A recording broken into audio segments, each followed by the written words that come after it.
Čaute ľudia, v dnešnom videu sa pozrieme na príbeh moldavského tiktokera, ktorému sa zmenil život. Na internete ste už určite videli toto video.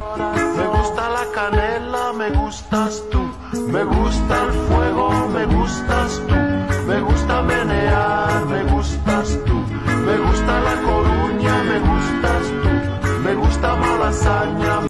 Veľa ľudí si myslí, že to je len nejaký vojak, čo si tancuje popri tom, ako je v službe. No nie je tomu úplne tak. Nikolaj Federovič Lebedev, dúfam, že som to povedal správne, narodený 14. novembra 2000, je moldavský tiktoker, streamer a bloger. Bol to len obyčajný content creator, ktorý robil svoj obsah na platformu TikTok a streamoval na Twitchi. No jedného dňa urobil svoju osudovú chybu.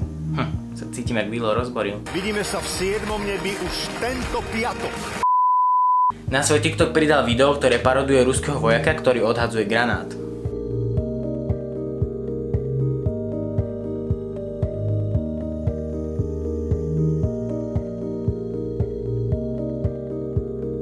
A keďže to není malý tiktoker a má celkom veľké dosahy, tak sa to ruským veľkomocným silám nepáčilo. Za toto video ho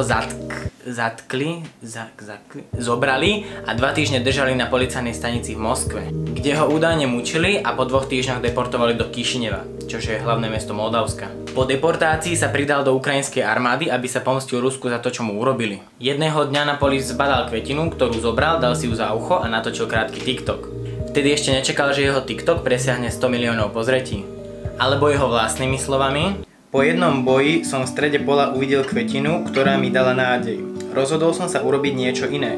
Zobral som kvetinu a začal tancovať. Nečakal som, že to bude mať taký úspech. Takže dúfam, že sa vám toto video ľúbilo. Ak áno, môžete dať like, a ak ešte nemáte odber, bol by som rád, keby ste ho zvážili. Inak vás nechám deportovať do Moldavska.